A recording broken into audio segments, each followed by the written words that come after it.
mayor's matter. I understand that Mr. Efron, also known as, I understand that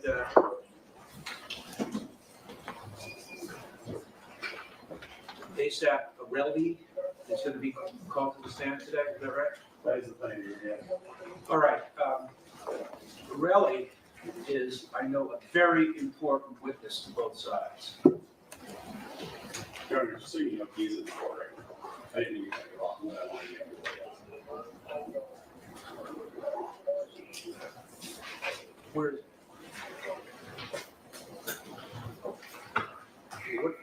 what's your first name? Terrell. That's one R and two L's. EPHRON. All right. Mr. Efron is an extremely important witness to both sides. That's patently obvious. The jury is entitled to know him and about him, consistent with case law and statutory law. The parameters of questioning that I am permitting is based on my consideration of a number of factors, including the evidence code, specifically all aspects of evidence code section 352, the probative value weighed against prejudice, the relevance to issues that the jury will have to decide and discuss, and both sides advocating for their client, and above all, fairness to both sides.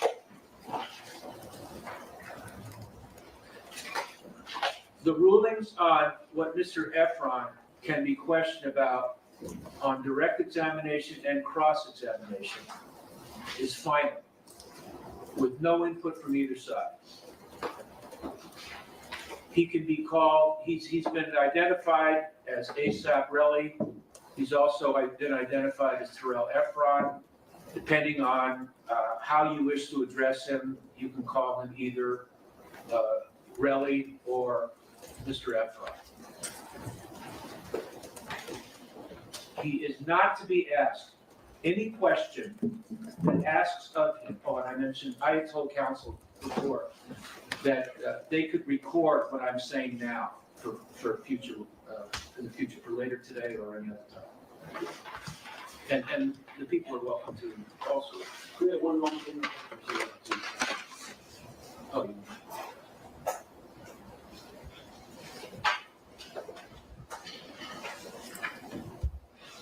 Thank you, Your Honor. all right, I'll start again. As I said, he can be called by both parties, either Relly or Mr. Efron, whatever the counsel feels most comfortable with. He is not to be asked any question that asks of him or accuses him of being a thief, a liar, an extortionist, or any other derogatory term. He's not to be accused of any type of name. Final argument is a different story. This only applies to how he's going to be addressed. I don't want, well, isn't it true you're a liar, or, you're an extortionist, or, are you a drug dealer, or anything like that? That is not to be asked. He can be asked about felony convictions involving moral turpitude. I have not seen a rap sheet of Mr. Efron. Does Mr. Efron have any felony convictions? No. So if he has no felony convictions, obviously he has no felony convictions involving moral turpitude. I agree. And you reviewed his rap sheet? I did. I had written in my notes here that if he has felony convictions, I wanted to review his review his rap sheet before he testifies under Evidence Code Section 352. But if he has no felony convictions, then there's no reason for you to examine a rap sheet, even assuming he has one. He is not to be asked about any other involvement in any other criminal activity in which there was no felony conviction. off limits. So if there has been illegal conduct in the past, if it did not result in a felony conviction involving moral turpitude, it's off limits. The relationship between Rocky and Relly is fair game. All personal contact between Relly and Rocky from the date of the shooting to the present is fair game. Any statement by Relly to anyone regarding his seeking money from Rocky, both pre-incident and post-incident, is fair game. Any personal contact between Relly and Rocky of any kind which predate the shooting by 2 years is fair game. Statements made by Relly to anyone about Rocky for a period from 1 year from 1 year prior to the incident to the present day. If Relly made statements on social media regarding Rocky, that's fair game. Voicemail, fair game. Oral statements made to any person, to anyone, is fair game, as long as, if there's a denial, the recipient must be available. If Relly says he didn't make a statement. Any written statements by Relly to anyone is fair game. The recipient, however, must be available if Relly denies that he made that written statement. Recorded or oral telephone conversations in which Relly is a party is not permitted under Penal Code Section 632, unless all parties to the conversation consent to the recording. Those are the parameters, and that's in stone. Your Honor, we have just questions, not questions, we have specific questions of what they can and cannot. I just set forth the parameters. If you think that something contravenes what I just said, lodge an objection. Okay, I'm not going to do any clarifying because, it would take us forever for both sides to go through question after question. I set parameters. Both of you know, if you think that on either side, if a question contravenes these parameters, lodge an objection. All right, different topic. Does the prop gun exist? Your Honor, do you want the witness to go out of the, now? What witness? Yes, because we're going to be talking about evidence. Yeah, yes, please step out. Your Honor, while he's here, the court wanted to inquire of him on the issue of whether he's willing to speak to the defense. All right, yes. Mr. Relly, the defense, I know, you've been interviewed in the past and you've been examined in court a number of times. The defense would like to, question you further, get an update on any information. It's your decision whether you want to or not. It's optional. You can say, yes, I'm willing to be interviewed. If you are, that's fine. If you don't want to be interviewed, then you don't have to. It's your decision.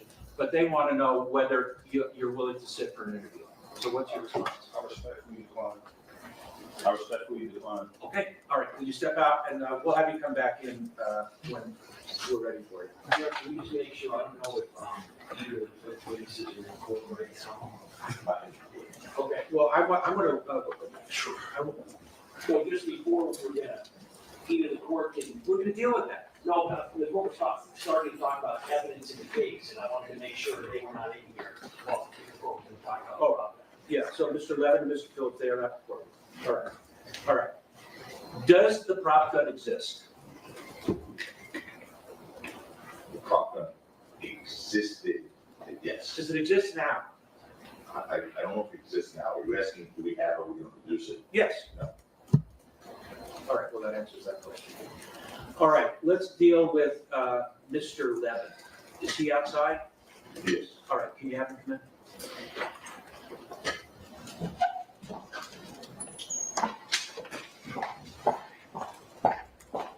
And I don't see any reason why, no, we can't.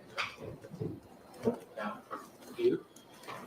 I mean, I think technically, obviously, we're gonna be asking questions that go to this area. Council, I don't have a problem with being, if council has an objection, I think it would be a public. Do you see any reason why you can't be in here? I'm gonna be talking now about Levin and Phillips, so I'm not talking anymore. I don't think he should be here.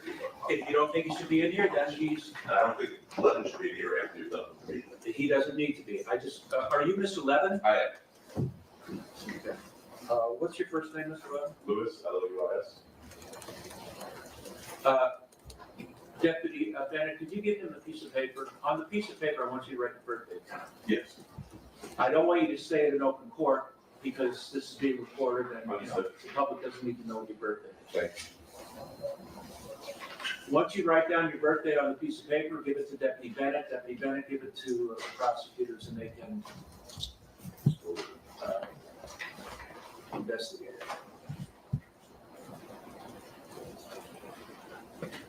Have you done that? I have. All right, Mr. Levin, the prosecutors, they want the opportunity to interview you before you take the stand. It's optional. You can agree to do it, or you can refuse to do it. It's just totally up to you. Were you advised of this? No. All right. These are the prosecutors, and they just want to explore what you have to offer in this case. Are you willing to be interviewed by them? No. All right, step up. Your witness be advised that a failure to. Oh, yeah. I just want you to know, and Relly will be told the same thing. By refusing, this can be brought out on cross-examination, that you refused to be interviewed by the prosecution, which could impact your credibility. But that's totally your decision.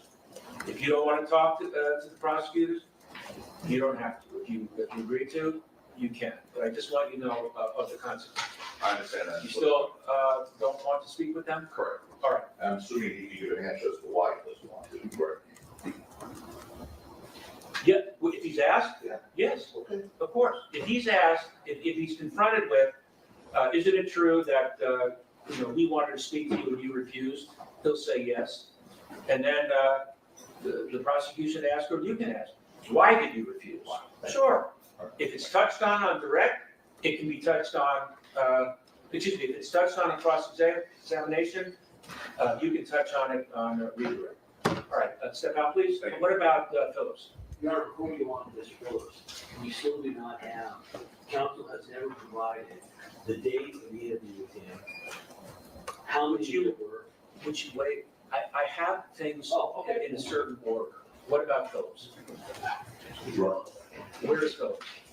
He's in He's New in York. New York? He's in New York. But we contacted him and alerted him to the fact. Okay, Your Honor. call. Can you call? Sure. Octavian Hagar. Did you get the birth date on Mr. Levin? Yes. Okay.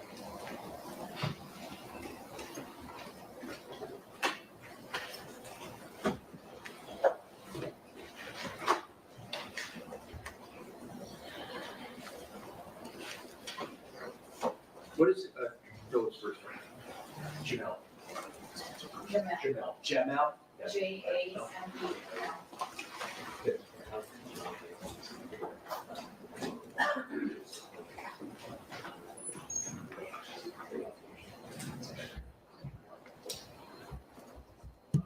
Can you put, are you able to put on speakerphone? Yes. All right, Your Honor, Mr. Phillips is here on speakerphone. All right. Mr. Janelle Phillips? Hello, how you doing? All right, Captain. All right, Mr. Phillips, I'm the judge in the case. You're aware of the case, yes? Yes, sir. All right, two things I want to inquire of you. At some point, you're going to be coming to court to testify. You're aware of that? Yes, sir. All right. The prosecution would like the opportunity to interview you before you take the stand, just to find out what you have to offer and what you have to say. It's optional with you. You can either, you can agree to be interviewed, or you can refuse. Are you aware of this?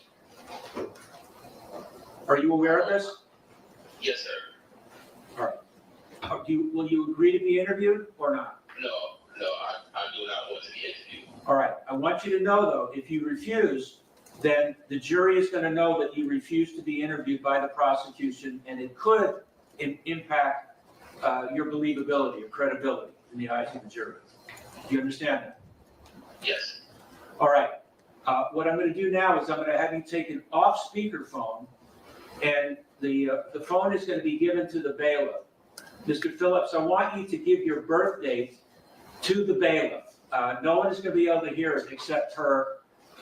She's gonna write down your birth date, and she's gonna give it to the prosecution, because the prosecution is entitled to at least look into your background, and part of that is required that you give your birthday. But it is not gonna be broadcasted or publicized in any way. The court also inquires whether or not he has a residence outside of New York, or has had a residence outside of New York. Do you live here in California?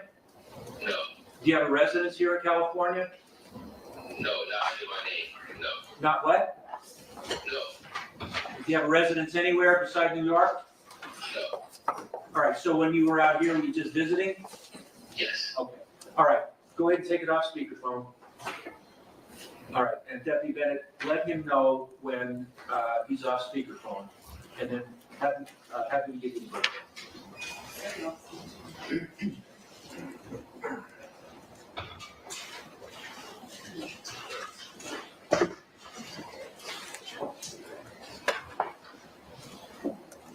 Do you want him on like 24-hour call, or is that?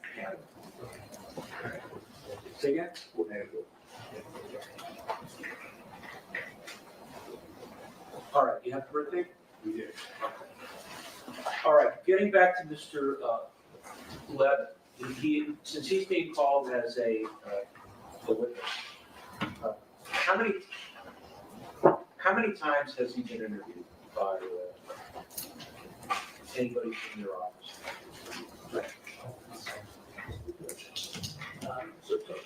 Twice, Your Honor. Okay, when was the first time?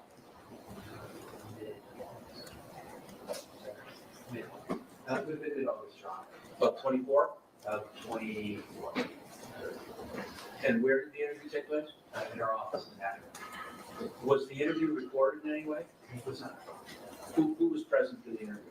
Ms. Takina and Ms. Manzoni, along with myself. How long did the interview last? I'm trying to recall, Your Honor. About an hour and a half. Hour and a half. And nobody took notes or prepared a written statement as to what Mr. Levin said? No, Your Honor, with conversation.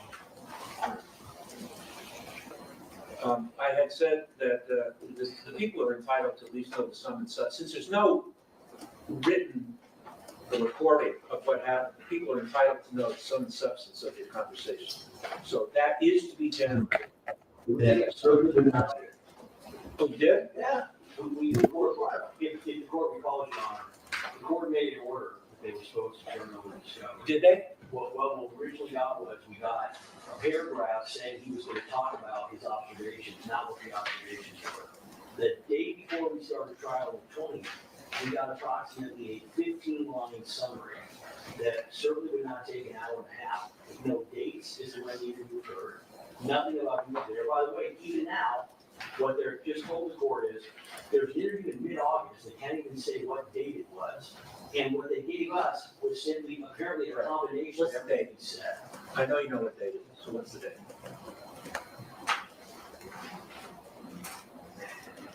It would have been August 16th or 17th, Your Honor. All right. When was the second time you interviewed him? About? No, not about. When was the second time? Or of course, I'd like to have questions to Bill if it, right? On this. We have the same issues with some of the evidence, right? All right. Well, let's deal with this, and then I'll listen to what you have to say. All right, what was the second time? It was the 26th, Your Honor. So 10 days later? No, 2 days ago, January 26th. Oh, where did that interview take place? That was at our hotel. How long did that interview take? Yeah, about the same amount of time, around an hour and a half. So, was that interview recorded anyway?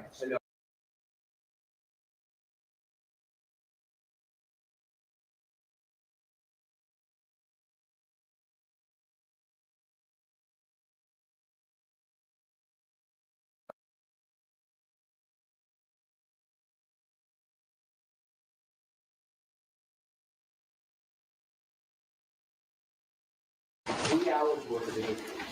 We had a total of about 15 lines. The court's aware, on the 20th, the court expressed skepticism.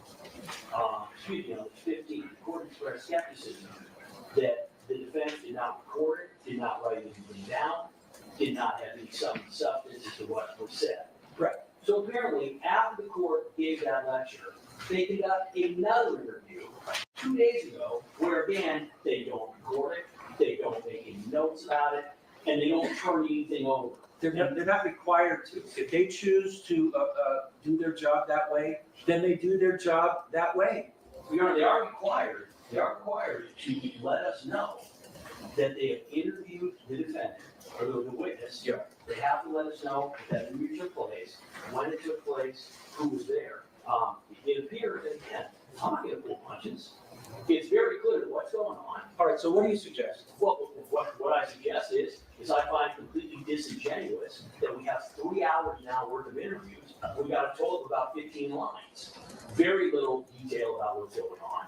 And so if all of a sudden he ends up testifying to more detail than he gave, and the court already has, because we've said it, if he ends up testifying to more detail than what he has previously provided in this miniaturized summary, then we got a discovery violation. Who's gonna be, question? All right, are you gonna be going into any subjects or areas that are not covered in what you gave to the prosecution? No, Your Honor. So there is nothing that you are going to ask about that does not fall within the summary. That's correct. Okay, then I think there's been, I think discovery's been satisfied.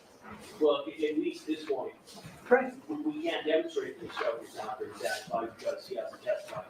Does the court really believe that we have 3 hours of interviews and 15 lines? I don't. I have.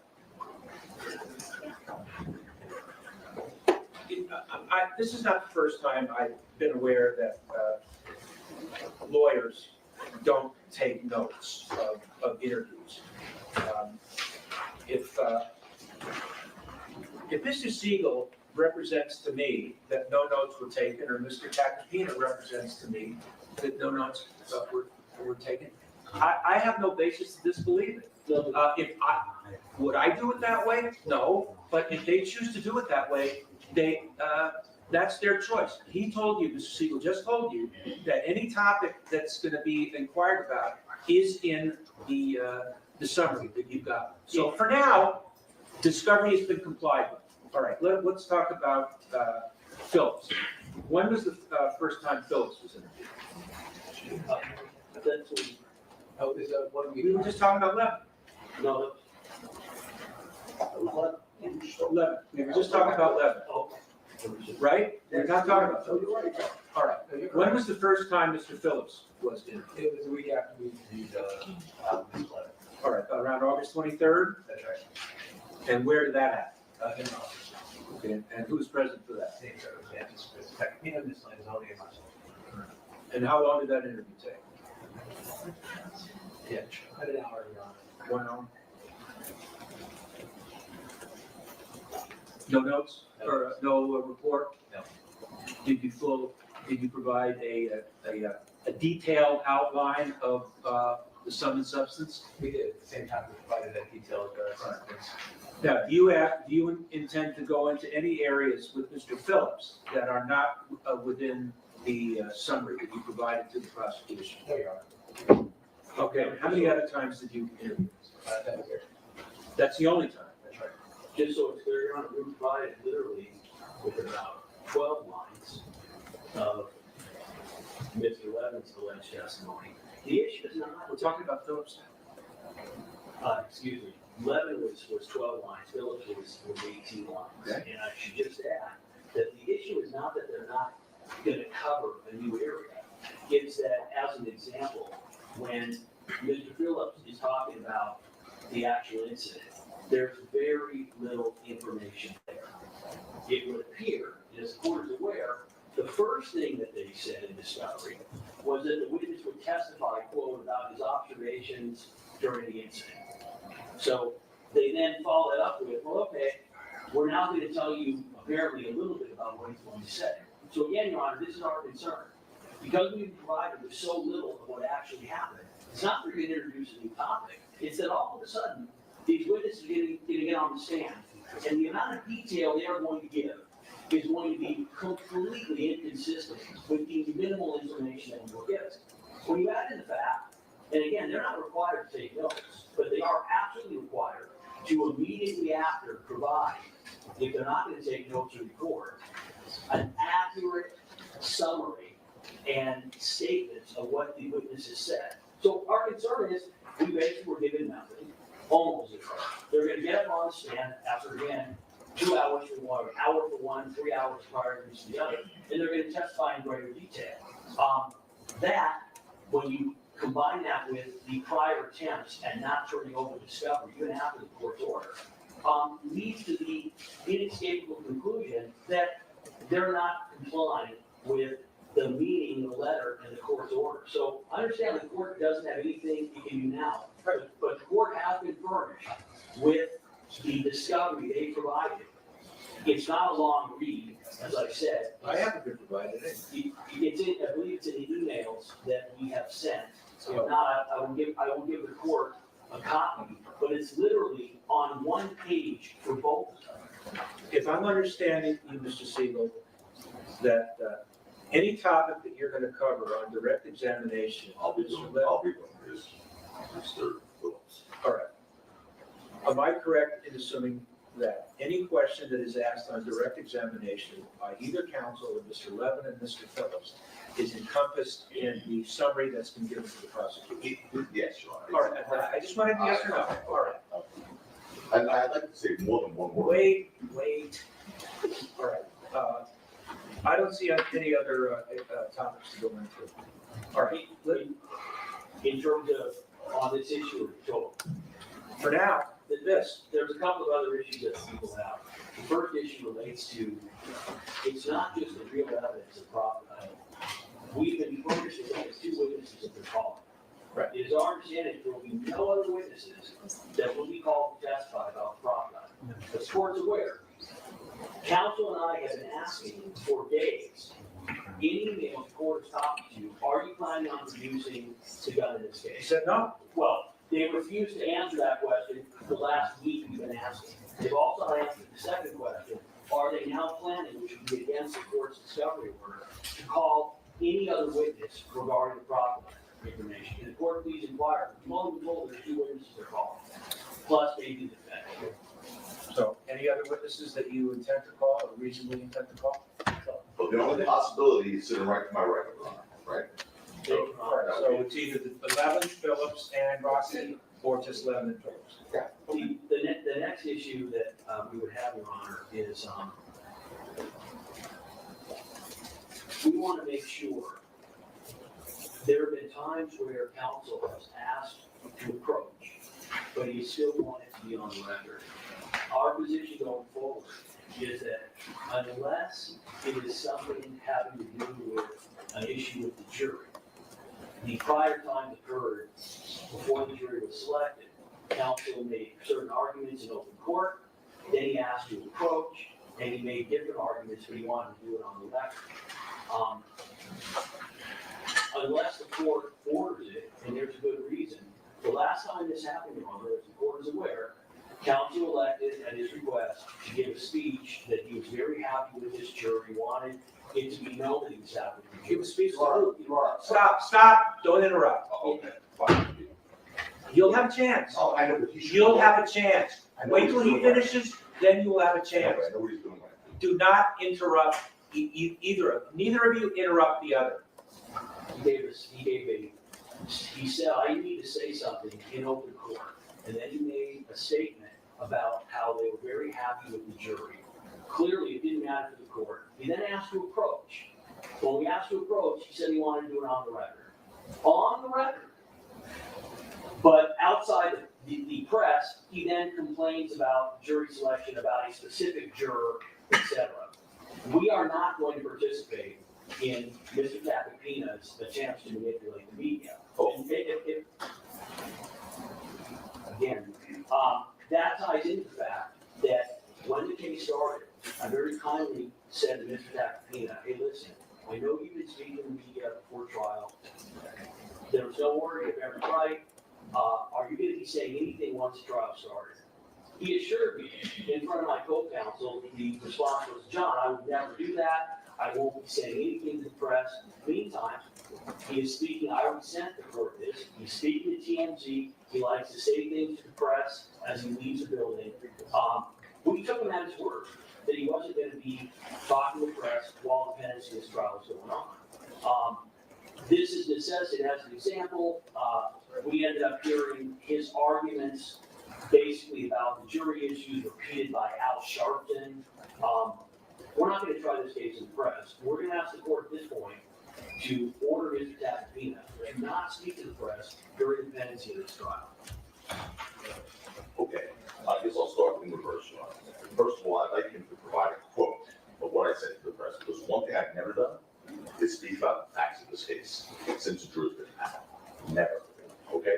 But I do have here a quote from the district attorney, Mr. Hoffman, who did quote to Extra that he appreciates any time defense counsel is pretty sure they're going to prevail, but we don't bring cases unless we're very sure we can win those cases by establishing and meeting our burden of proof beyond a reasonable doubt. I believe that when we see the evidence that's going to be presented in this case, we'll meet that burden. So that's their district attorney, okay? So I should be able to rebut something like that. That's different. That's saying we're going to win the case, we know the evidence, and we'll meet our burden. I talked about nothing other than the potential issues with the jury. I didn't speak about the facts, I didn't speak about Mr. Efron. And I won't do that. Now, the last thing he said was I spoke to TMZ. Again, I defied him to provide to the court what I spoke about, because I didn't violate any order. First of all, there's no order. But I certainly, I know enough not to speak about the facts of the case. By the way, I didn't open statement to the jury. Certainly, I would never say anything outside of that opening statement. I didn't even do that, Your Honor. I simply talked about the issue with the jury. And the reason I did that is because he just did again what he did the other day. Stood up and said, we're not happy with this jury.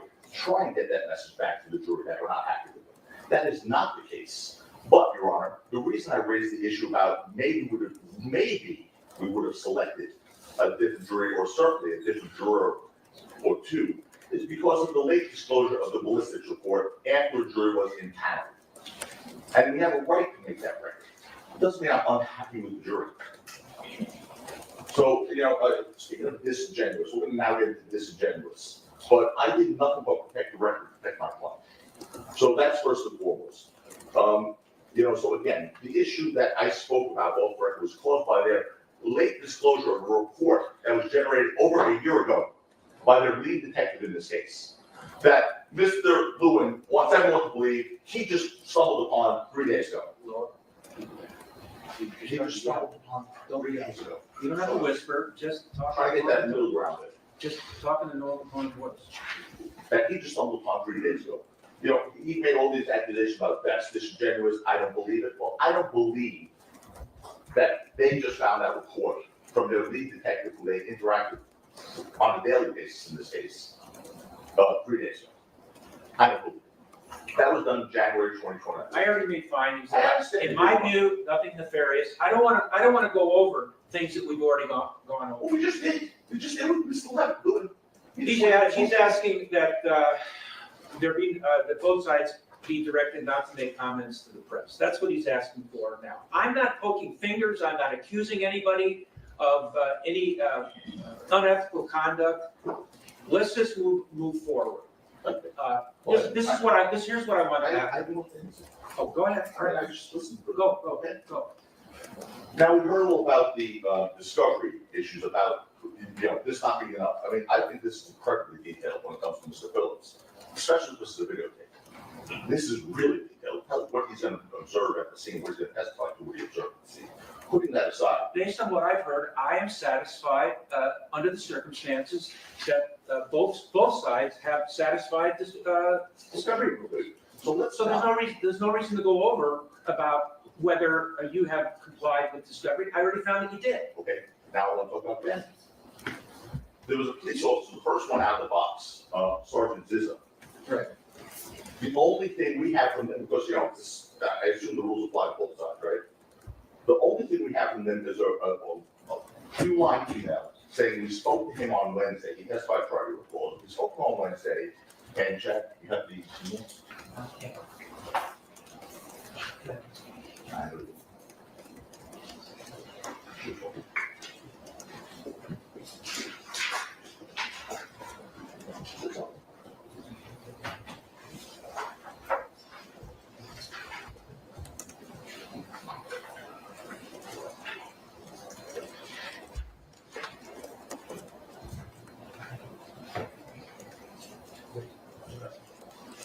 Here's what we have from them on Officer Zizzo, that they spoke to him on Wednesday, which they also denied on the witness stand, by the way. He said the first time he spoke to him on substance was the day of his testimony. He said that he advised the district attorney that he responded to the shooting while on patrol, and it's common occurrence that the receiver called the shooting and respond only either to find no evidence or the victim, but also sometimes find out whoever called was intentionally misrepresenting. 2 sentences, that's the discovery. He testified that 1, he may have missed the bullet casings, and 2,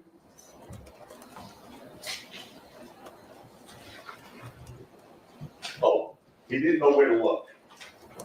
2 sort of important things and he didn't agree, he didn't search the entire street. That was not in their disclosure. Not their disclosure at all. But yet I'm being accused of not giving them the right information. First of all, I don't have the date. There's nothing in their disclosure that they interviewed Friday before this testimony. We don't even have that interview. We don't have that date. We have Wednesday only. The witness said, no, I didn't speak to him on Wednesday or something. That was just about logistics. Okay, so before we start casting aspersions, I wasn't going to even raise it, Mark. Just happened. I understand this is trial. But, being that we're now throwing stones, let's hold the kettle black. Let's not throw stones. Well, I know, but they started. So I'm going to respond. This is a no squabbling zone. Oh, after he swallows. Well, I'm swallowing back. Well, you're a good squabbler. You're doing a good job squabbling. All right. Ugh. Regarding what Sergeant Zizzo testified, did he write a report? He did not write the report, Your Honor. But he obviously worried body worn video, which was That's been provided. that was provided All right. years ago. You're an experienced attorney. All of you are experienced attorneys. Sometimes, a witness will say something that is not in a report. That's to be expected. A report is a summary, a sum and substance of what the witness said. It's much more fleshed out when the witness is on the stand. Well, I agree with that. I'm okay with that. I'm not even going to raise the fact that he said he didn't speak to him on Wednesday and he almost woke up. I didn't do that. It's petty. It is petty. But I want to make sure that what's good for the goose is good for the gander. That when Mr. Phillips testifies and he says something, a word that's not in this thing, it's not like, you didn't tell that to the lawyers because it's just not right. This is not a transcribed statement. There will be nothing outside the scope of this. But the same way I didn't get anything from them regarding, I may have missed the shell cases. I didn't get a report that said that first thing. Again, to be repetitious, I do not find either side has violated any discovery statute or any discovery rule. Regarding the press, the jury has been told not to read or watch anything about this case. I'm going to assume that they follow that rule. But what I am concerned about is someone that the jury knows is gonna read or watch something about the case and then relate it to the jury. So, here's the rule. I don't want any attorney in this case saying anything to the press while the case is going on. That's it.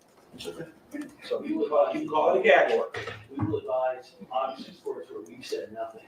We will advise the DA as well. To be clear, the DA responded to Mr. Tacopina's published report where he dared quote Nathan Hockman to try the case himself. But we're gonna tell the DA. Let's move forward. Yeah, just let everybody know, in your office, who may say something, tell them not to say anything to the media or the press. Will do, Your Honor. We had two last issues which are brief. The first issue is we're gonna request, and made this request before.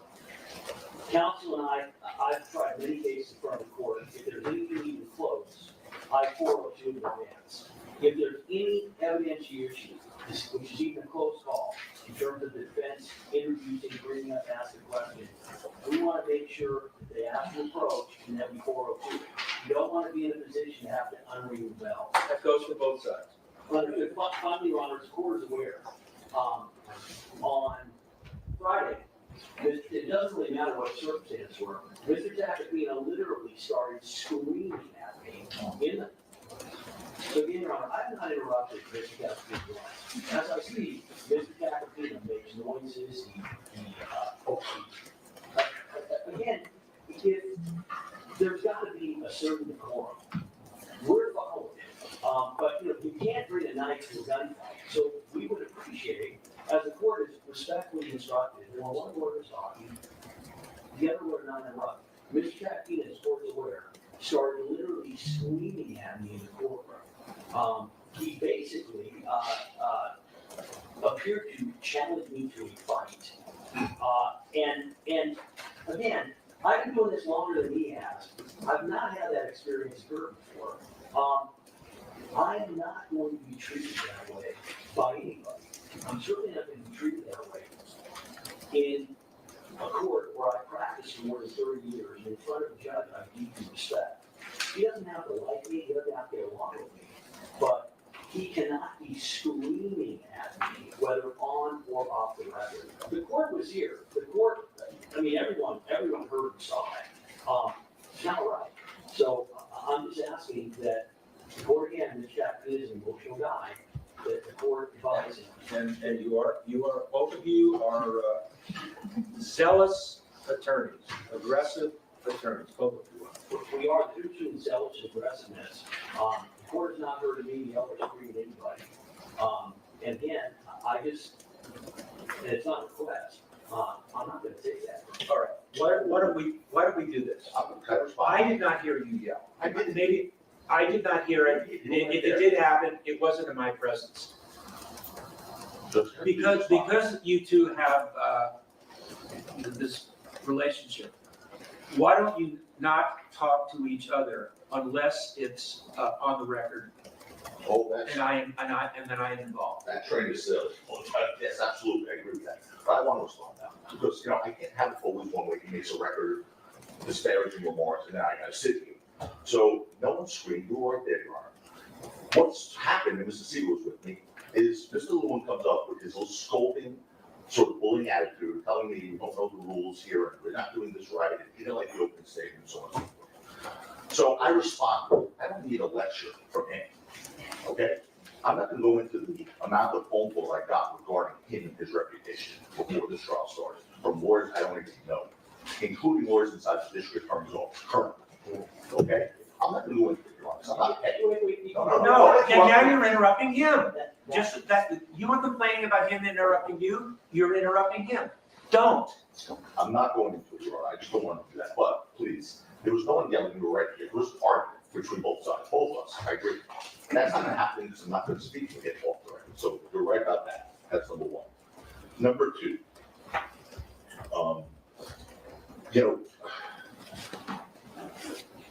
I have to also raise an issue, and I'm not past that, I don't want to even talk about that, Your Honor was here, that's the end of that. Mr. Lewin did something last week that was inappropriate. And the reason I'm raising it is because I don't want it to happen again. This week, Mr. Mayor's significant other may appear here. Last week, Mr. Lewin had his playbook apparently from the lawyers, went up to my client's family and told my client's family that's not personal, but they should really, hopefully, he's really thought about taking a plea because she was facing a lot of jail time and saying things that played on the emotions of the family. He should have no communication with the defendant's family. I've heard he's done that in every case. That's right here. Well, I don't want him, and I want the court to instruct him not to communicate with anyone on this side of the fence. Not the client's family, not the client's relative, not the client's friends, because it's inappropriate. So, Your Honor, so what happened was, is I walked up very kindly to the defendant's mother and sister, and I said the following: "Listen, I'm very sorry that you're having to go through this. I have a kid myself, I have siblings myself, I know it's not difficult, it's not personal, and I'm truly sorry for what you are having to endure." All right, And then I said as follows: "I hope that your brother and your son, I hope that he's really evaluated what he is risking here, because it is a lot." all right, there's nothing that prohibits, At the time. I've heard enough, I've heard enough. There's nothing that prohibits what Mr. Lewin did.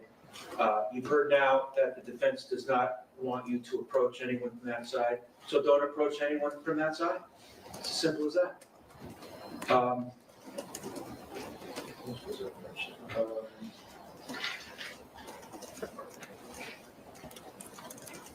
All right, Your Honor, again, this is one evidentiary issue we need to deal with. another one? Yeah, unfortunately, What is Mr. Lewin bring up What is it? 402 every moment. I just want the record clear on this. But It's that the defense doesn't need to preview our impeachment material on an eliminating motion.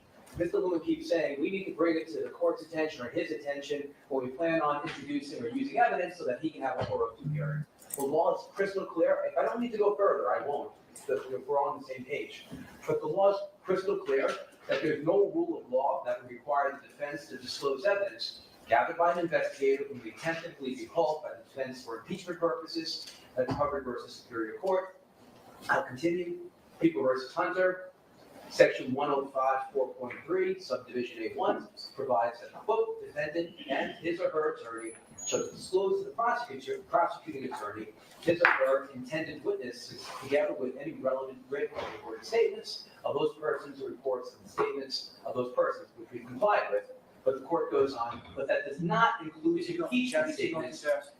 All right, go ahead. But that does not include impeachment statements a defendant obtains from prosecution witnesses. The prosecutor is not entitled to statements impeaching prosecution witnesses. That's People versus Hunter. People versus Sloan.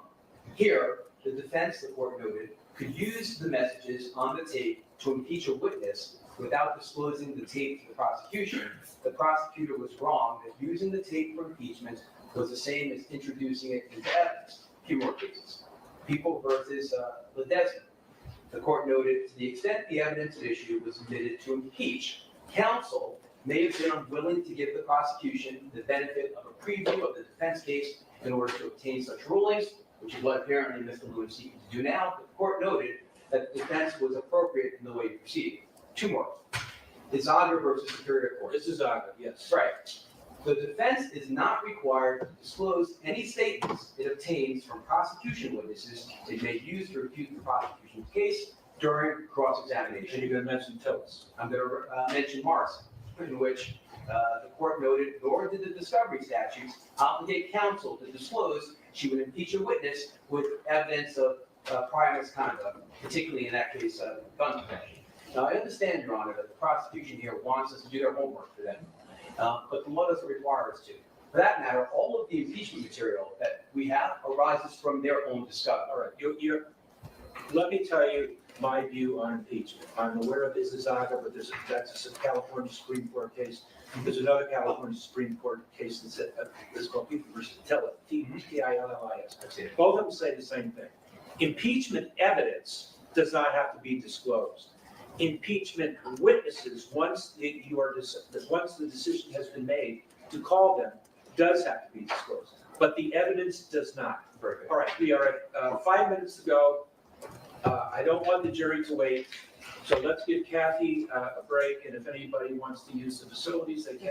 I want to get started right at 10:30. I just have one thing before the witness said, just logistics. And What's logistics, logistics? not controversial. We, the piece of evidence we put in on the defense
we had this little chat in front of the jury. You and I had never met or spoken before, correct? No, I've never met you, sir.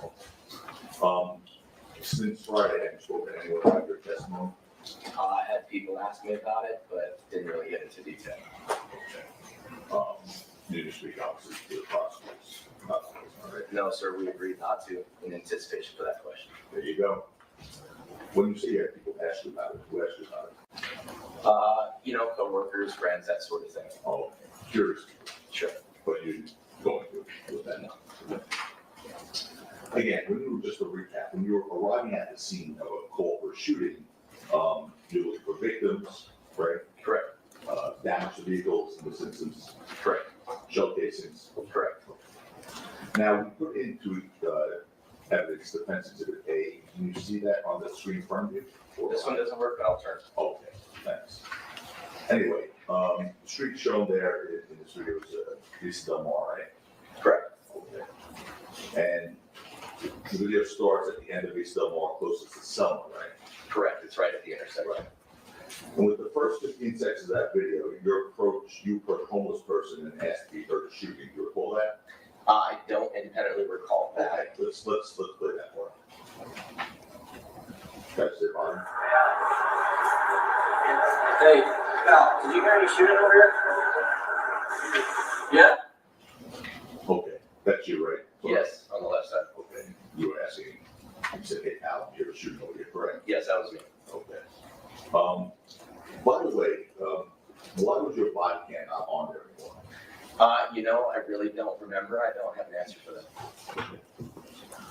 Your Honor, just for the purpose of going forward here, we have copies of the transcript of this in case we have to refer to that. I have many copies.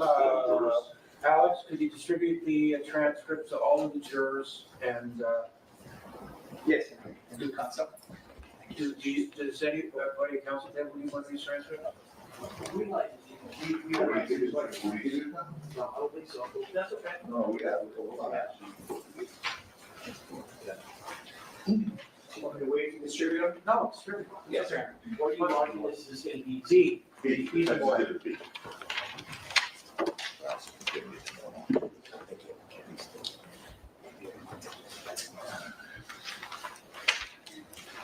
If there's an extra one, Alex,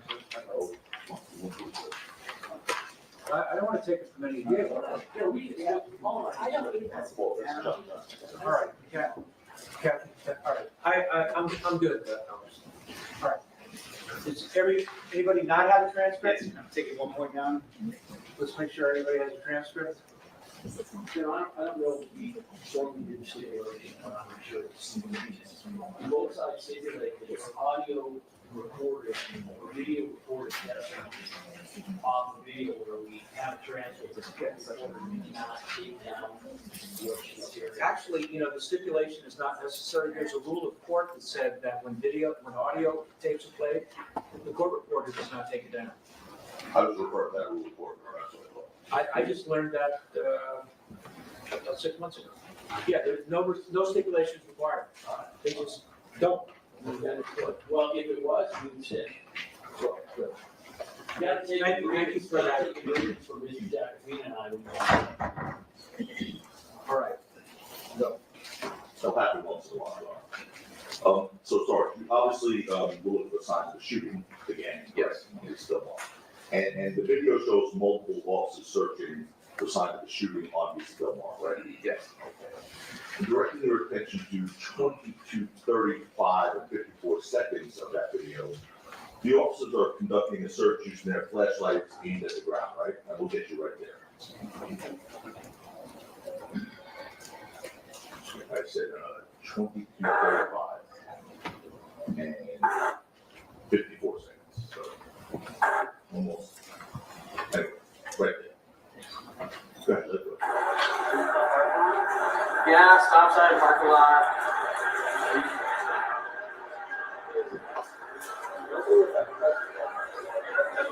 You want that one right now? I just said right here.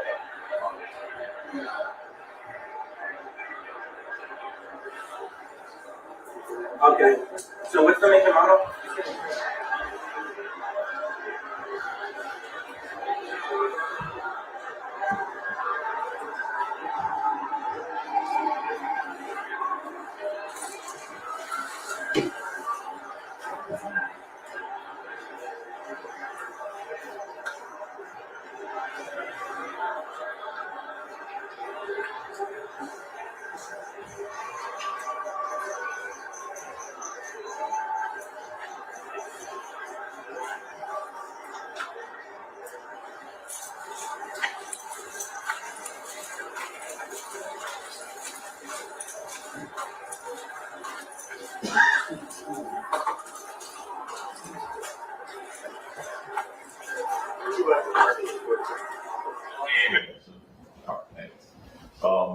Obviously, everyone has their searchlights out, right?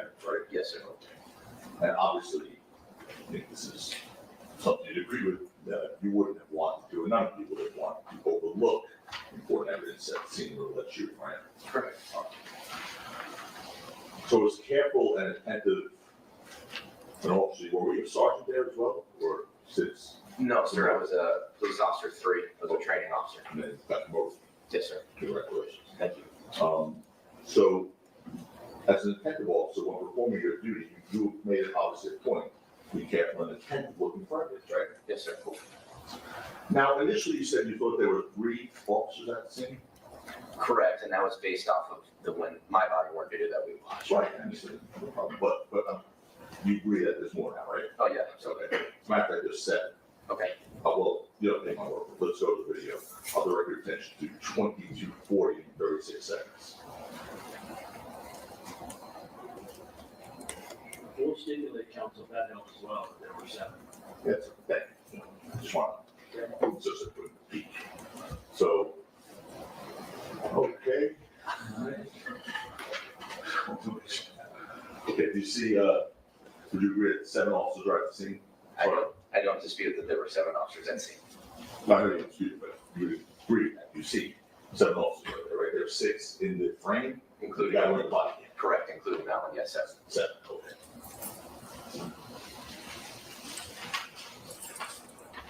And everyone, to your knowledge, was doing their job when they were at the scene, correct? Yes. Direct your attention to 22:37:03 on that video. That's you on Reese Del Mar on the side of the street closest to the parking lot, right? Correct. Okay. And we're looking, by the way, for the record, we're looking south towards Selma Avenue, so you're standing on the west side of the street, right? Correct, I'm presently facing west in this shot, but yes, this is south in this camera. And officers are searching that area for evidence of shooting with flashlights, right? Yes, sir. Okay. And that is directly opposite, Sergeant, that orange portion of that wall there, right? Well, I'm sorry, what's your question? That, where the officers are, right there, Right. including you, is directly opposite that orange, whatever that thing is, portion of a wall, Correct, right? Which is next to that adjacent lot there, right? yes, A vacant lot, so. So that's right across from that orange, whatever, correct? correct. I'd like to show you, these 2 photographs. One is that, but we're gonna put them juxtaposed and put them right side by side. Okay. The first one is basically a still frame of what we just looked at. You see the one on the left? Yes, sir. Okay. And that's you guys right across from that orange wall, we'll call it. Correct, yes. And then the one on the right, with that single individual there, he appears to be standing in that same exact spot. You also saw with that orange wall there as well. We can blow it up a little bit, can we?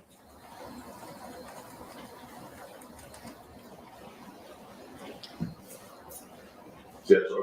See the orange wall on the other side? I see orange there. I mean, based off this photo, I'll be honest with you, I can't tell much beyond that. I We'll see go back out. There's that vacant lot right there, right? Right, You see Okay. that? yeah, and you know what, the driveway on this side, yeah, I see what you're saying. So it's basically where that individual is where those officers are, correct? Approximate, yes, I would say so. Okay. And so just as you told, we talked earlier about the parking lot where your body game was. Just as in the parking lot, you agree there was no sign of the shooting on the street as well? Correct. No blood, No, sir. no bullet holes, No, sir. no shell casings, No, sir. no physical evidence of shooting was recovered at all. No, sir. Directing your attention to 22:37 and 29 seconds. We'll play this portion, go ahead. We're checking the area. It doesn't look like anybody's been hurt or anything like that. By the way, for the transcript, what, like, where, anyone's location? Sorry.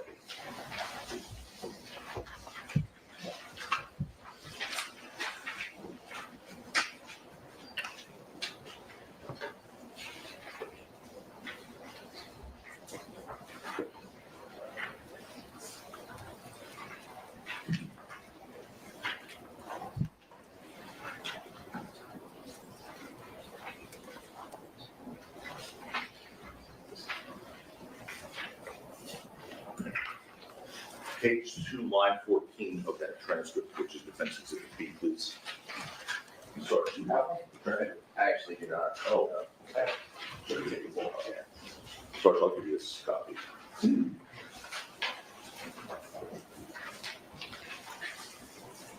It's, let's see, page 2, line 14. Thank you, sir.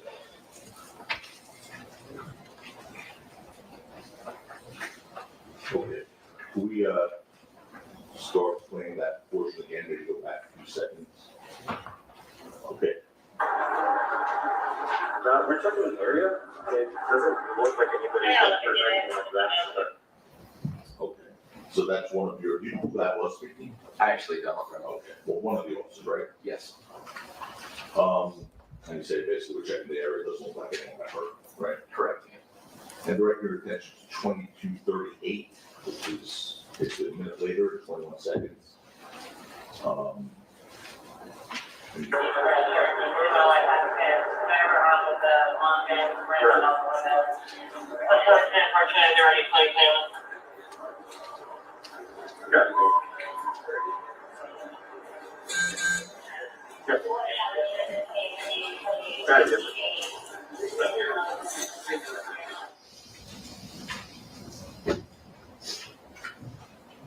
And check every car in the block. There's nothing, no hits. Wait, who's up? The second PR. Okay, because I got two friends that came up. This is page 3, Sergeant, and it's, line 4, please.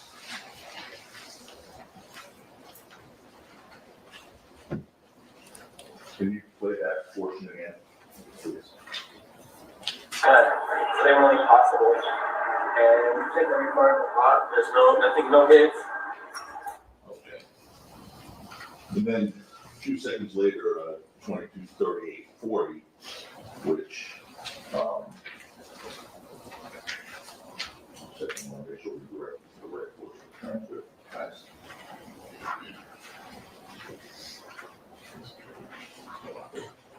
Okay. Next course, I'll direct you to the same page, page 3, line 20. So there, line 20.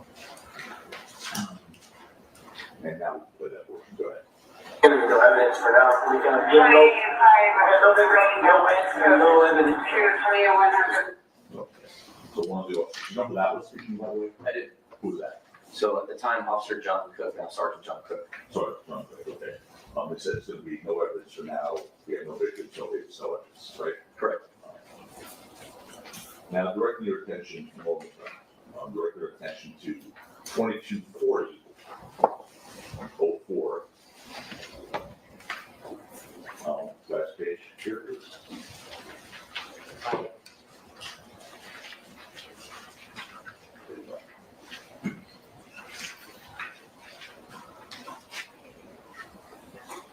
Go to page 5, line 2, sorry.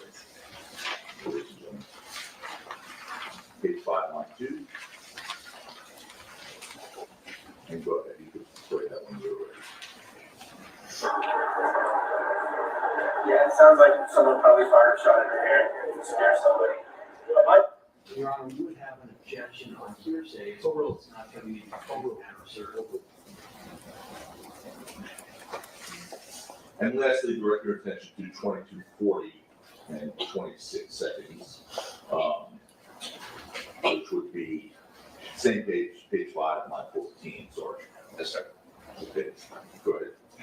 Well, no victims as of now, so unless one pops up in the hospital, probably just a warning shot. Yeah, you got it. Okay, and who was that speaking, do you know? That's also, Sergeant Cook? Yes. John Cook, whatever. yes, Again, no victim that's now, unless it pops up in the hospital, it's probably just a warning shot, right? that's what he said. And after responding to Lisa Del Mar and Selma Avenue, and carefully searching the scene with the fellow officers, you found no physical evidence of shooting whatsoever. That's correct. And of course, to be clear, that includes no evidence of a shell casing recovery, correct? Correct, that includes that Sorry as well. about that. Thank you very much for your time. Yes, sir. Mr. Lewis, anything? Oh, Mr. Solomon, anything? Thank you. Go ahead. Right, Sergeant? Yes, sir. You were asked questions, I believe, on Friday, Mr. Takina, about your conversations with the DAs on this case. Is that something that customarily happens prior to your testifying? Yes, it is in every case. And this incident specifically happened approximately just over 3 years ago, correct? Correct, yeah. When you first received a subpoena related to this case, did you immediately know what incident you were even called to testify about? Absolutely not, no. Was it of assistance to you in refreshing your memory to be directed to your body worn video from this specific incident? Absolutely, yes.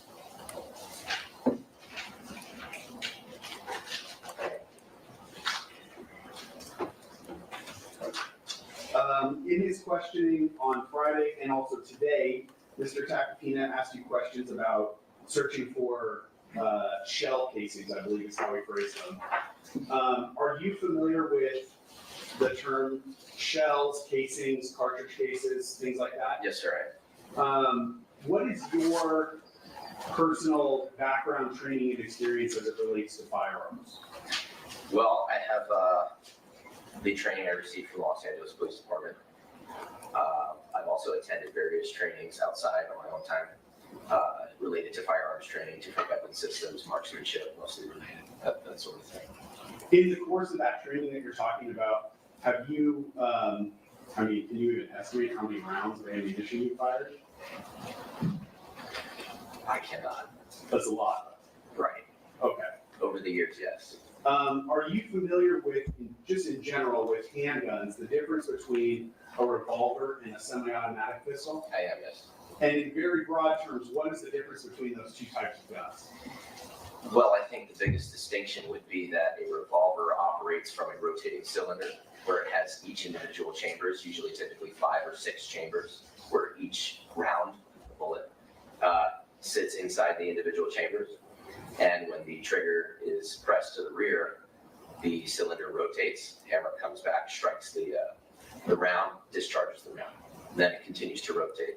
The difference between that and a semi-automatic pistol is all of those rounds are contained in a magazine, and it's magazine fed, so there is no rotating cylinder. Revolvers do not eject those casings the same way a semi-automatic weapon does. Every trigger press with a semi-automatic weapon, a shell casing ejects. And with a revolver, it stays within that chamber, continues to rotate until the weapon is empty, and then you manually eject those casings all at once. So when you were looking for evidence at this scene specifically of cartridge cases being on the ground, that would be in the expectation that a semi-automatic pistol was used, correct? Correct. Because with a semi-automatic, those cartridge cases, once the bullet is fired, come out the side of the gun. Correct, with every press of the trigger. Okay. And is that true of all semi-automatic handguns? That's how they operate? Yes. Have you personally fired semi-automatic handguns? Yes, I have. When you fire, just in your own personal experience, when you fire a semi-automatic handgun, do those cartridge cases always come out in exactly the same trajectory, or do they kind of have a tendency to go in different directions? The different directions. Okay.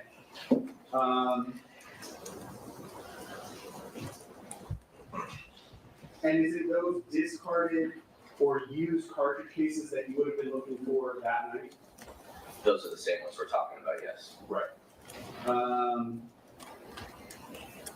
right. Just to put a fine point on that, when you searched that entire area, the street, the parking lot, you didn't find any cartridge cases anywhere. No, I didn't. And none of your 6 other partners who responded there with you observed or recovered any either, correct? That's also correct. You were asked questions, or I'm sorry, I think you were directed to the transcript about page 3, lines 4 and 5, where one of your partners says that he checked every car in the lot and there's nothing, no hits, correct? Correct. In your experience responding to crime scenes throughout your entire career where a gun has been discharged, what are the types of damage that you would look for on a car, specifically related to a shooting fall? Sure, so, flat tires, glass that's been spiderwebbed, right, or totally blown out, impacts to sides of doors or ricochets off of hoods. These are things that I'm just recalling from recent observations, those sorts of observations. Are some of those observations easier to see than others? Yes, absolutely. Can you describe that for the jury? Well, I think the best way to illustrate that is you have a white four-door vehicle. It's easy to see the impact where the paint is missing and the metal is bent and distorted. And whereas if you have a vehicle with a darker colored paint job, you might miss it, right? You might not see it. It might blend in. But also, even more generally, if a window is shattered, you're gonna see a large shatter in that window, potentially, correct? Right, it's hard to miss. And if a tire is flat, you know, that's easier to see too, correct? Yes, it is. Versus, and I want you to assume for purposes of this that we're talking about the hole from a 9mm chambered round. If you observed a bullet hole in either plastic or metal of a car from a 9mm round, that would be a lot smaller, correct? Comparatively speaking to other larger rounds, yes. And even comparatively speaking to if the 9mm hit glass or a tire, correct? Correct.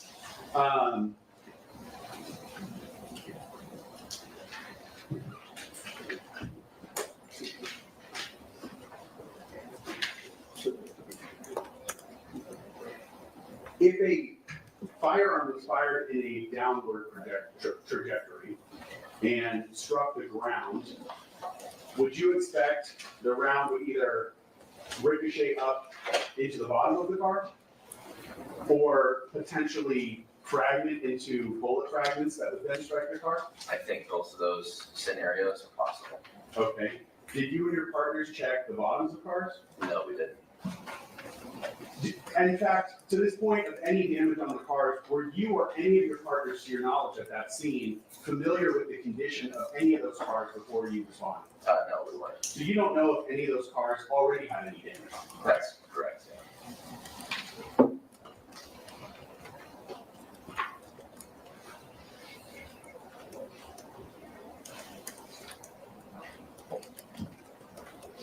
You do have to stay. No. Okay. I need a video. Do you have it on a DVD or? Yeah. Oh, I can do it. I can do it on the computer.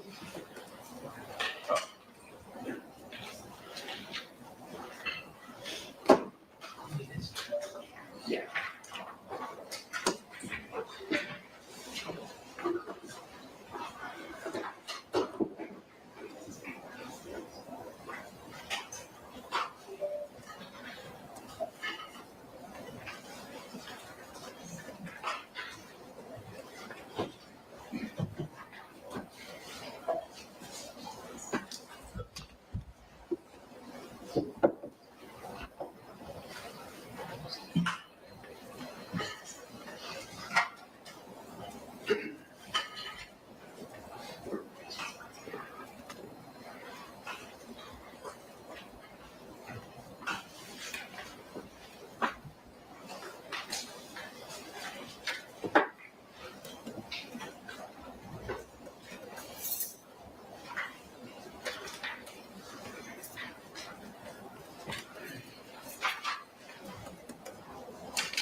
Sergeant, I'm going to show you defense A. I have the video paused. We've been referring to the timestamp in the upper right-hand corner at 22:38:43. Can you see that on the screen? Yes, sir. Just to orient the jury as far as where we're looking at here, would you agree the street on the far right of the screen would be Selma, correct? Correct, that's Selma that runs east to west. And then we can just barely see a stop sign And there's kind of a street directly in front of the officer who's shooting this video, correct? And that would be Vista Del Mar. Correct, that's Vista Del Mar. Okay. I want to direct your attention to the handicap parking stalls there. Would you agree that the one closest to the stop sign does not have a car parked in it? Correct.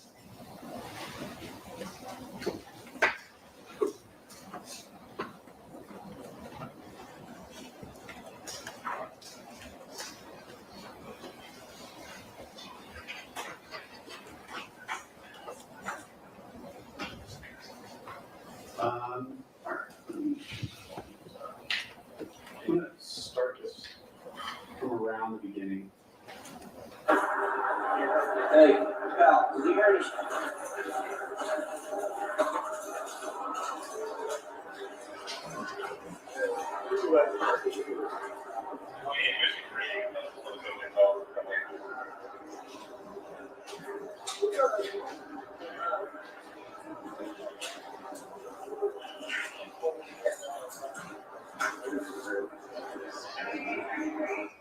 One second.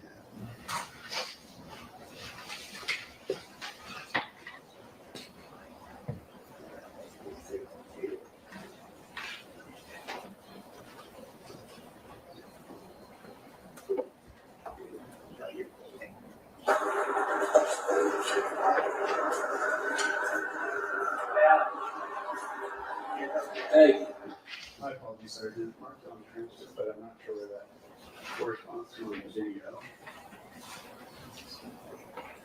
One second. are you looking at the corner of it? Nobody was trying this down.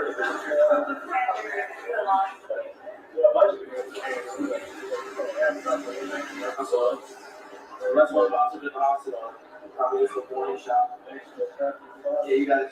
Should have given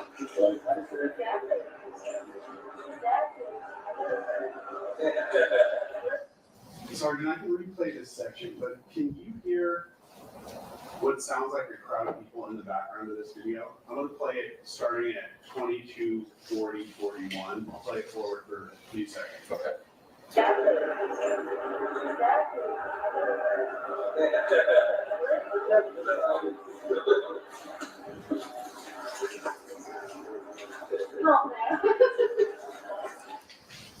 Do you hear a number of people's voices in the background? Not officers. Right, it's distant, but yes. Okay. Was this a busy area of Hollywood? Oh, absolutely, yes. Okay. Those noises that we hear, would that just kind of be people in the surrounding areas out on Saturday night? Correct. I don't have anything else. Just a call. Sort of. Let's go to 22:37:08, please, on that same video.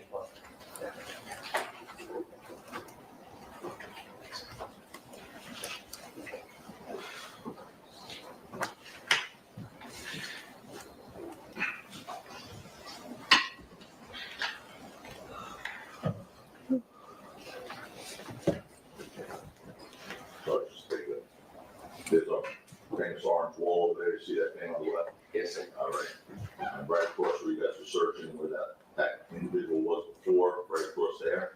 Correct. Cars right next to that, right? Correct. Okay, there's a bunch of cars on the other side of that orange wall, right? The rider vans here? Yeah. Yes, there's some cars on the other side, I'm saying, of that orange wall, across the street where the offices are. Right, correct. Yes, you see those? Yes. Okay. And, okay, you could scoot around if you want. Or, no. We're done. Um, So you talked about things that you're looking for, flat tires in the car, broken glass, right? Those two, impacts on side doors. Yes, sir. In any event, you found none of that, right? That's correct. And by the way, you never received a report of a complaint at any point in this case that the car was damaged, did you? At the time when I was at scene, I didn't know. At any time after you become aware? If somebody had reported it, Yeah. unless I handled it myself, I wouldn't have knowledge of it, right, if it was after the fact.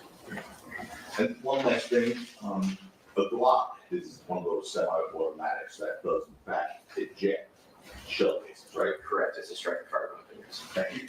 All right, Sergeant Zizzo, thank you. Thanks for coming back today. You're excused, next witness. My next witness is Leah Robinson.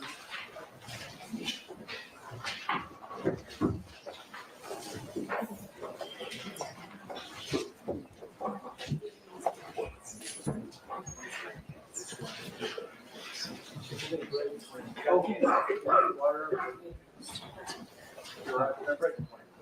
Oh, let me mention to you about tomorrow.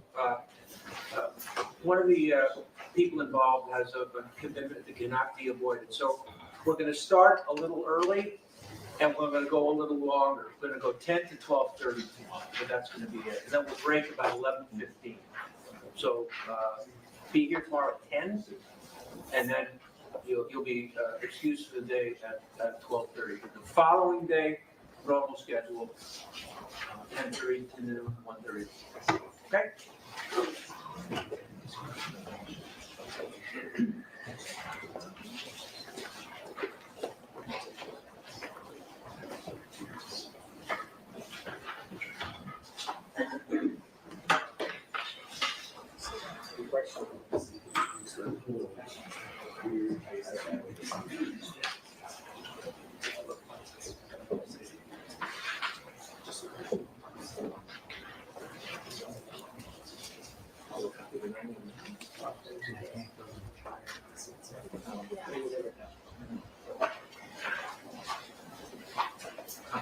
You don't mind just raising your arm? Yeah. You mind just raising your right hand for us, please? Thank you. You solemnly state the testimony you may give at the cause and output before this court should be the truth, the whole truth, and nothing but the truth, so help you God. Yes. Thank you. Please take a seat on the witness stand there. And please adjust the microphone and state and spell your name for the record. Leah Elizabeth Martin Brown. Okay, you allow me to raise up your voice. Sorry, Leah Elizabeth Martin Brown. Please spell your name for us. LeahElizabeth. Thank you. And Brown, common spelling? Martin-Brown, common spelling. Thank you. All right, Mr. President, go ahead. Good morning, this is Martin Brown. Are you, as you sit here right now, are you nervous? Yes. Have you ever testified before? No. This is an uncomfortable feeling. Yes. All right. Yes. Try to get through it quickly. On Saturday, November 6th of 2021, were you living or were you in an apartment at 1600 Vine Street in Hollywood? Yes. I'm going to show you, turn off the TV.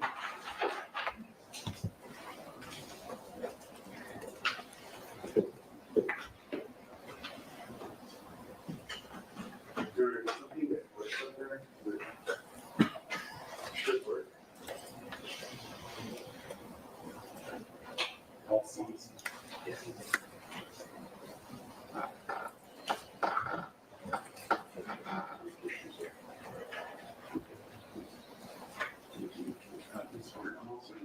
you don't mind, I'm gonna reach over and see if I can turn this on. There you go. And what exhibit are you showing us? This is People's Exhibit 1, Your Honor, the map. Ms. Martin Brown showing you what I marked as People's Exhibit 1. I'm going to direct your attention towards the bottom. Do you recognize the area that's depicted in that map? Yes. And is the apartment that you were at that evening depicted on this map? Yes. Can you point to it for us on the screen behind you? And there should be a stick. Okay. All right, and so she's pointing to the northwest corner of Argyle and Selma.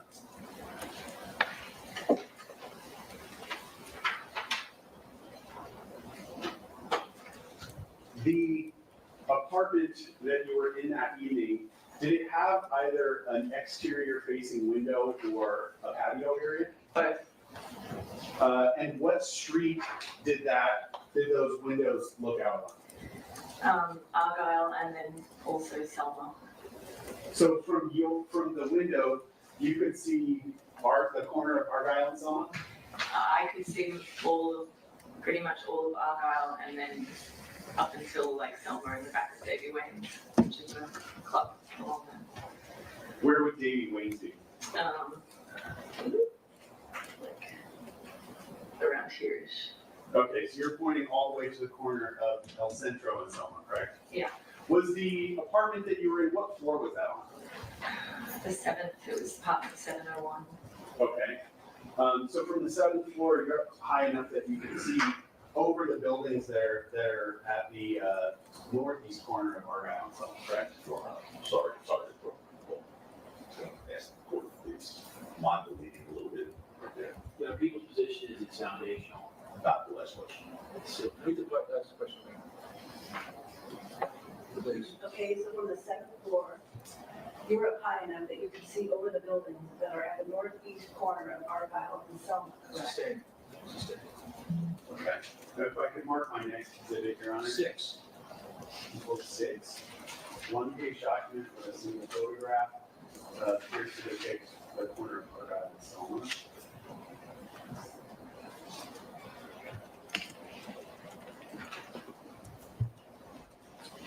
Showing you what I just marked as people 6. Do you recognize that street corner? Yes. And do you see the building that you were living in this photograph? Yes. Can you point to it for us? All right, I'm going to zoom in. You're pointing to the building on the far left of the screen. If I can. All right. The apartment that you were living in that building, was it? I'm pointing to the exact balcony. Oh, you are. Okay. Yeah. This here.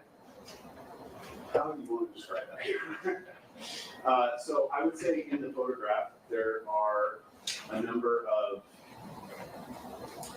let's see, Why don't you bring it up to a large circle I can do that. and then put it on the projector? That's good. Circle it.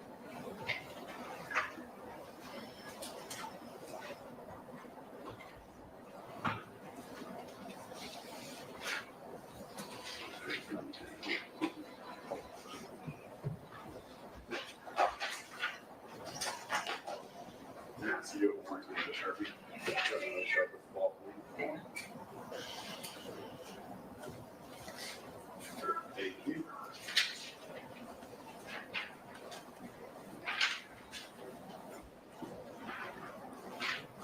Okay. Putting people 6 back up.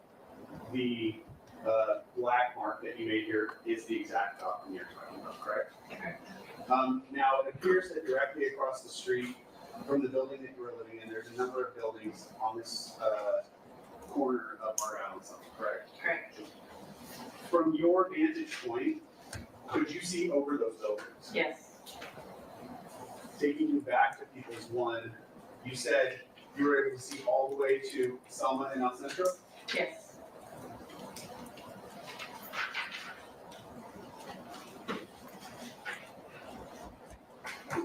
That night, so November 6, 2021, at approximately 10:18 p.m., did you call 911? Yes. Why did you call 911 that night? I thought someone had been hurt and I wanted to make sure an ambulance came. How was it that you thought someone had been hurt? I saw an altercation and it appeared that there may have been a gun involved. So I thought if someone was hurt, I didn't want them to die, if that had been the case. But again, I was on the 7th floor, so. How many people were involved in the altercation that you're talking about? 3. Where was the first place that you saw those 3 people, if you remember? Walking down Argyle. When you say walking down Argyle, what street would they have been walking towards? Selma. And how far up Argyle, so away from Selma, did you see them? Was there some point of reference that you have? The parking garage that leads into the El Centro apartments. Okay.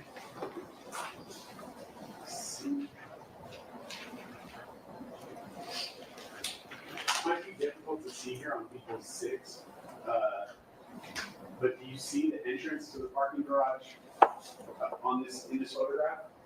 Sort of. Where is it that you sort of see that? It was a little further up here. Okay. There's a red, Indicating on the right-hand side of the photo, halfway up after the first set of cars on the right-hand side of the street. there's a red sign here that we can see that's vertical. Do you know, does that sign say, if you could read the full thing, does it say parking? I believe it does, yes. And would that essentially be the entrance to the parking lot? Yes, Maybe a little past that? it was a little further up that. But Okay. yes. Thank you.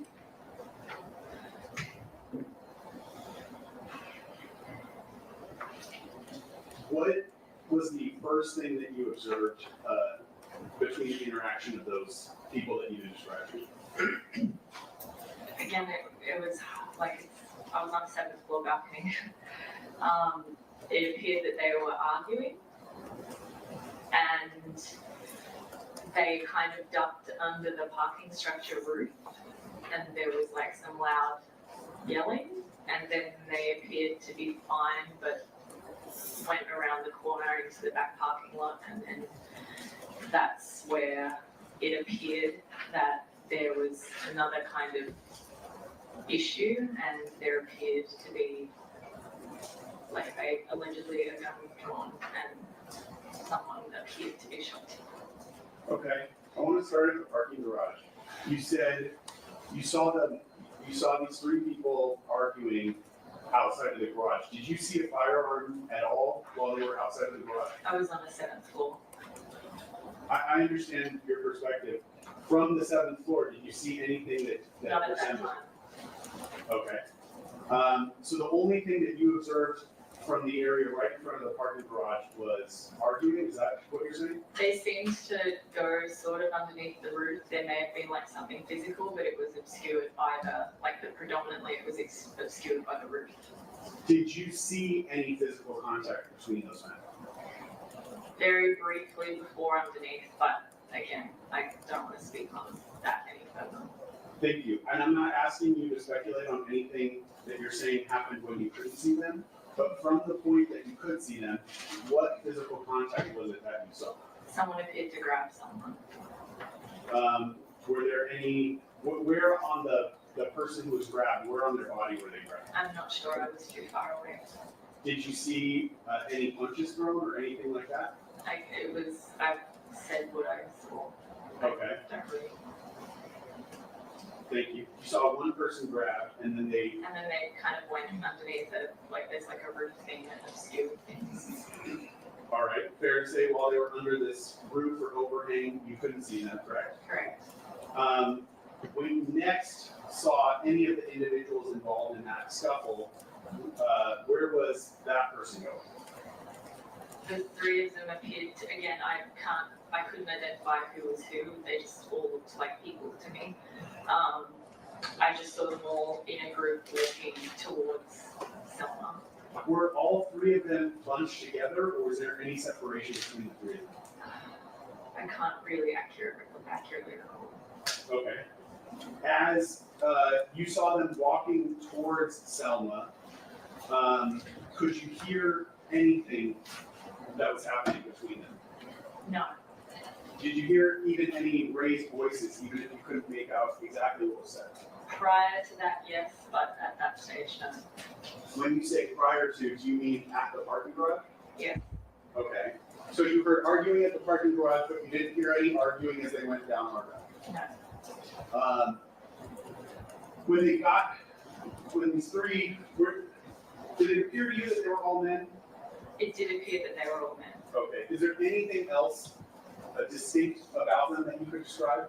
No, one was wearing a black hoodie, but again, it was a long time ago. I don't know if that would be an accurate recollection.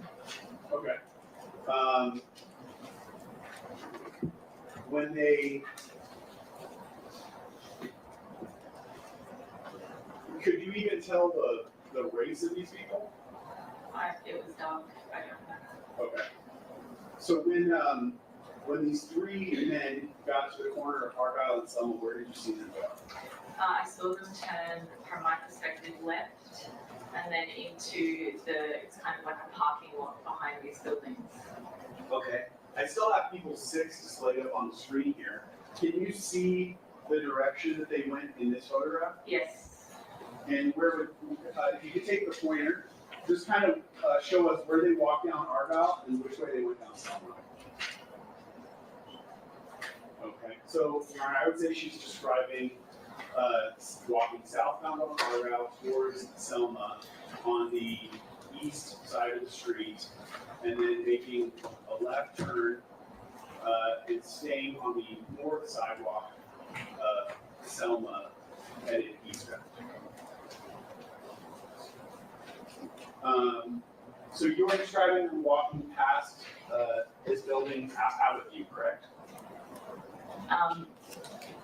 They weren't out of view for me. My apologies, that was not a great question. It would have been off of this Yes. photograph. So if I take you back to People's One, what you described was them walking south on Argyle, making a left on Selma, and continuing on Selma, correct? Yes, and turning into like a parking lot area. And as they were walking on Selma, could you still see all three of the men that you're describing? Yes.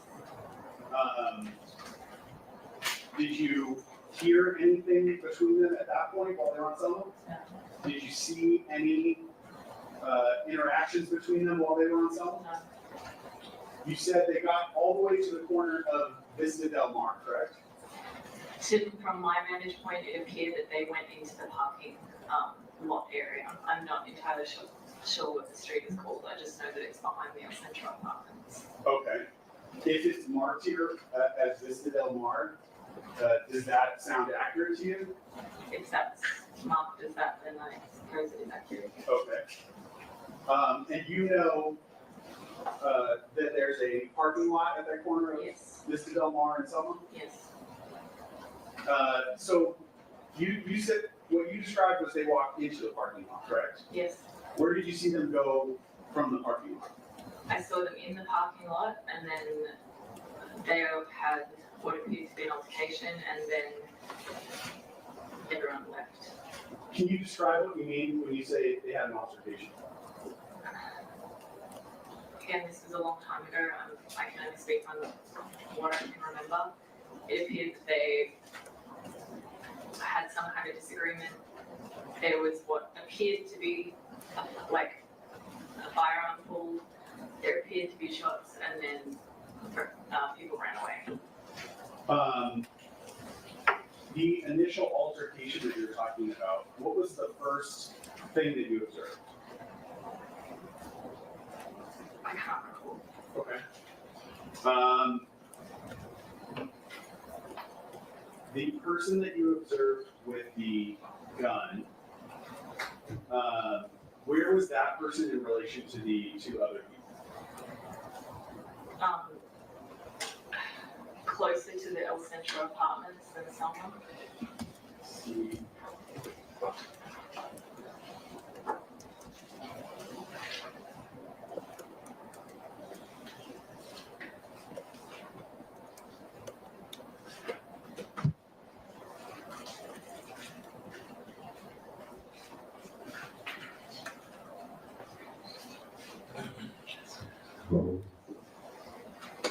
I just so you know, we're gonna break in a minute. Now, why don't we take a break now? Okay. All right, folks, we're gonna break now. Please be outside the court doors at 1:30, so that time as possible. We will resume with Ms. Martin Brown's testimony. Please do not discuss the case amongst yourselves or anybody else.